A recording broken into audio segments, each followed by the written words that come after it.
Good afternoon, children! Kumusta kayo? Gayon din sa inyong mga magulang at lahat ng mga sumusubaybay dito sa Children's Meeting. Kami ang mga shepherds ninyo ngayon.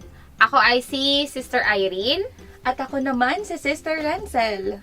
Ngayong hapon, may bagong Bible character tayong makikilala. Sana maging masaya kayo sa pakikinig sa ating kwento. Ikukwento namin sa inyo ang tungkol sa isang ulila na naging isang reyna ng isang malaking kaharian. Sino kaya siya? Paano siya naging isang reyna? Bago tayo magpatuloy, umawit muna tayo. Sumabay kayo sa pag-awit, mga bata.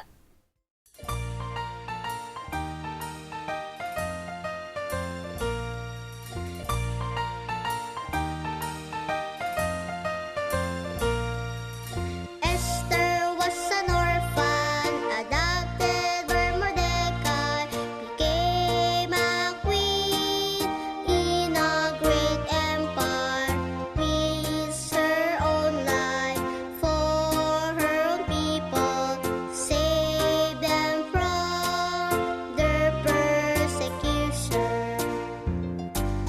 The hidden God cares for His own people, though they were captives in dispersion. They were triumphant in God's salvation, feasted, rejoice in celebration. Esther was an orphan, adopted by Mordecai, became a queen in a great empire, risked her own life for her own people, to save them from their persecution. The hidden God cares for His own people, though they were captives in dispersion. They were triumphant in God's salvation, feast and rejoice in celebration. Esther was an orphan, adopted by Mordecai, became a queen in a great empire, risked her own life for her own people, to save them from their persecution. The hidden God cares for His own people, though they were captives in dispersion. They were triumphant in God's salvation, feast and rejoice in celebration.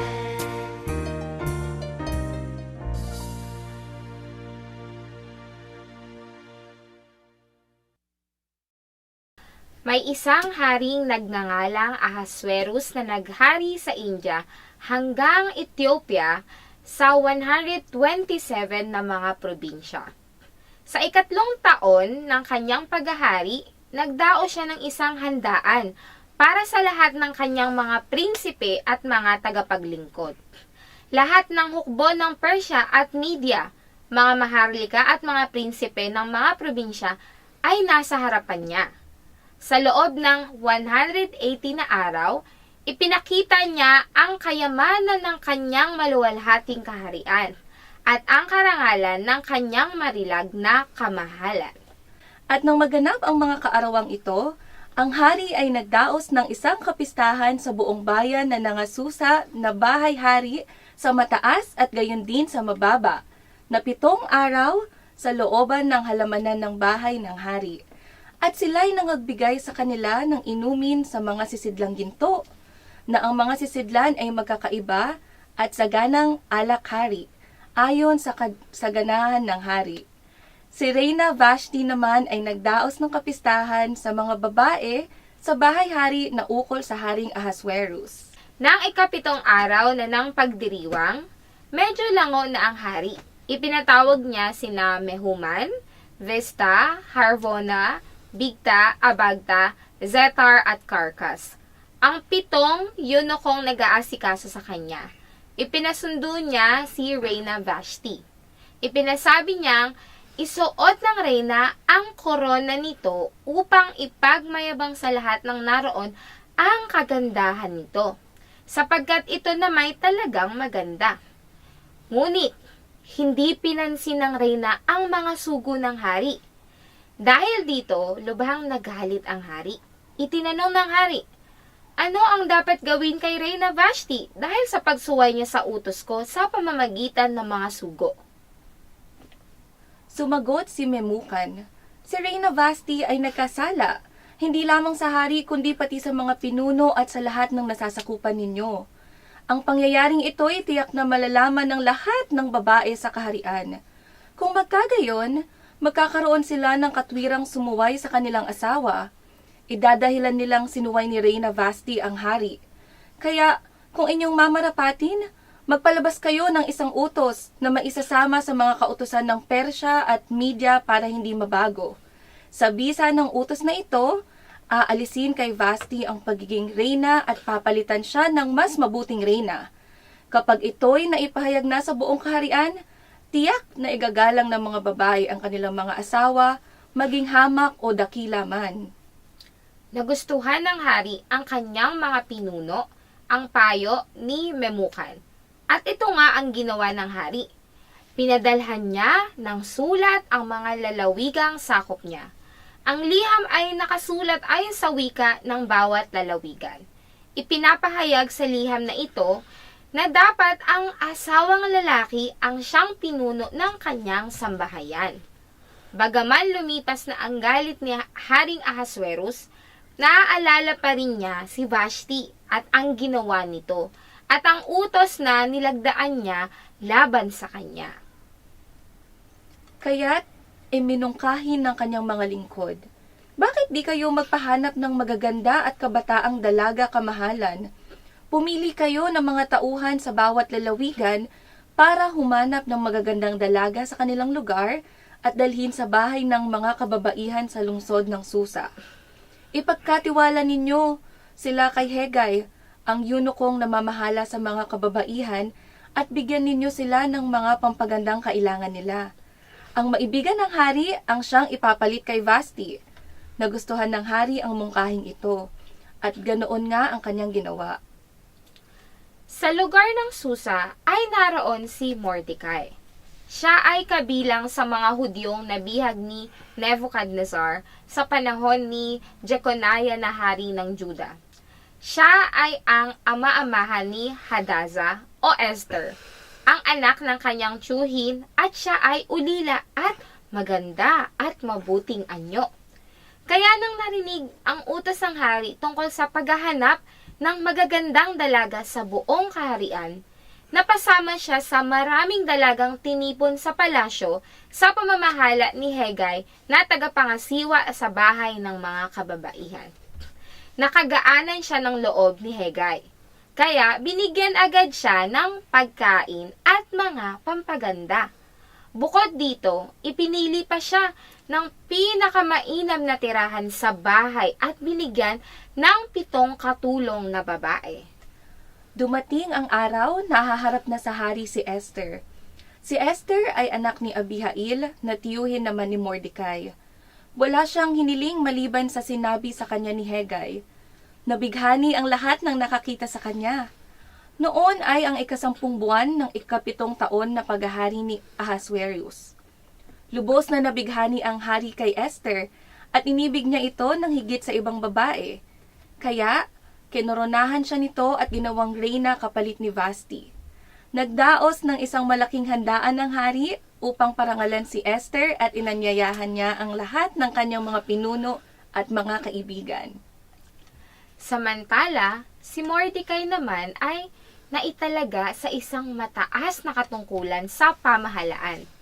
Hanggang sa panahong iyon, hindi pa rin ipinapaalam ni Esther ang lahi o bansang pinagmulan niya, tulad ng bilin ni Mordecai. Sinusunod niya ang mga utos ni Mordecai simula pa ng kanyang pagkabata. Isang araw, habang nasa bulwagan ng palasyo si Mordecai, narinig niyang nag-uusap ang dalawang yunokong bantay pinto na sina Bigtan at Teres. Galit sila kay Haring Ahasuerus at balak nilang patayin ito. Nang marinig ito ni Mordecai, gumawa siya ng paraang makausap si Reyna Esther at sinabi rito ang kanyang narinig. Sinabi naman ito ni Esther sa hari, pati ang tungkol kay Mordecai. Pinaimbestigahan ito ng hari at napatunayang totoo, kaya ipinabitay sina Bigtan at Teres. Ang pangyayaring ito'y isinulat sa aklat ng kasaysayan ng kaharian. Hanggang dito na lang muna ang ating kwento. Pakinggan natin ang mahalagang punto ng kwento. Una, ang pagiging naitatag na hari ni Ahasuerus na isang haring hentil sa kasaganaan, kapangyarihan at kalwalhatian sa ibabaw ng isang malaking kaharian ay isang pagsasaayos ng nakakubling Diyos upang matanggal niya sa posesyon ang kanyang reyna dahil sa pagiging masuwayin nito. Ikalawa, sa panahon ng pagkabihag, ang Diyos pagaman nakakubli ay nasa lahat ng dako at makapangyarihan at nalalaman ang kalagayan ng kanyang bayan. Ang nakakubling Diyos ay nangalaga sa bayan ng Israel. Sa panahon ng kanilang pagkabihag, sinangin niya ang isang Hudyong ulila na maging reyna ng isang malaking kaharian.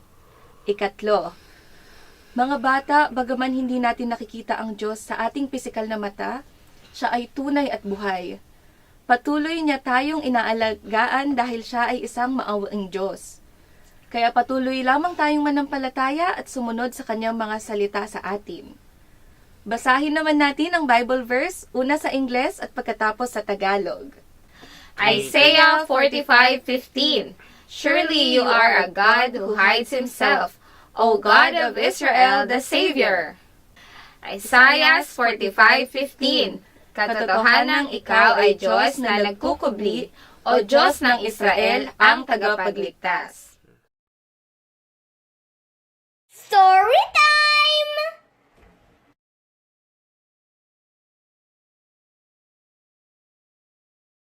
Ang mga bulag na tao ay may pandama sa paghipo na tumutulong sa kanila na makita ang hindi nakikita ng kanilang mga mata. May isang taong bulag na may isang napakatalas na pandama. Ang katanyagan ng kanyang matalas na pandama ay lumaganap at isang araw nakarating ito sa palasyo ng hari. Hindi naniniwala ang hari. Sinabi niya na susubukan niya ito mismo. Kaya, ang taong bulag ay dinala sa palasyo para subukan. Pinaupo siya at sa pag-utos ng hari, isang maliit na lobong tuta ang ipinatong sa kanyang kandungan. Hinagod ng taong bulag ang bawat parte ng katawan ng tuta upang malaman ang katunayan nito. Tinanong siya ng hari, "Ano ang tutang hayop na ito?" Sumagot ang taong bulag, "Kamahalan, ito ay maaaring isang lobong tuta o isang zorong tuta. Ngunit tinitiyak ko na hindi ito magiging mabuti na ilagay sa kulungan ng mga tupa."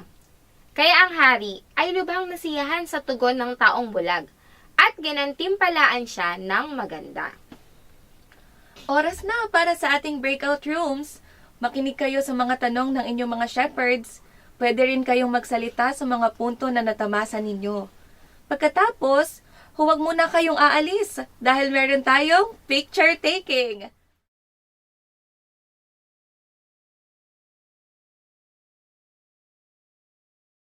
O, nag-enjoy ba kayo sa breakout rooms? Ngayon naman, sundan ninyo ang panalangin natin.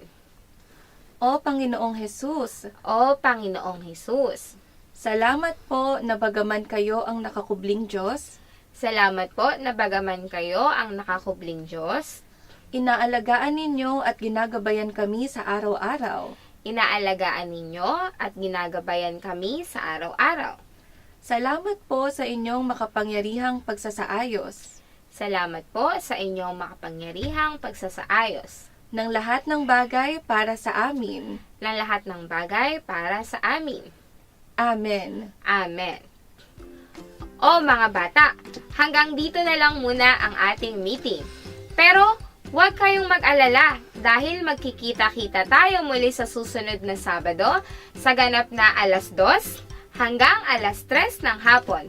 Para sa mga episodes na gusto ninyong muling pakinggan, pumunta lamang kayo sa YouTube at i-search ang CIM Online Children's Meeting.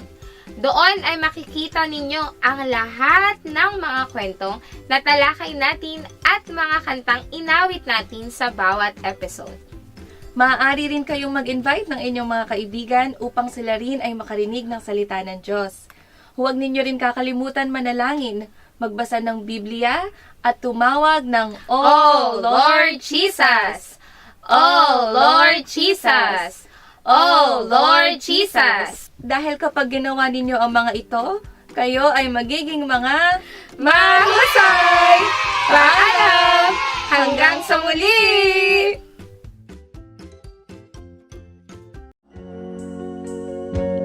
For 7 days a week, sometime I separate to give myself to Him with others to meet, to hear God's word, be doers so I grow, to the children's meeting I will go.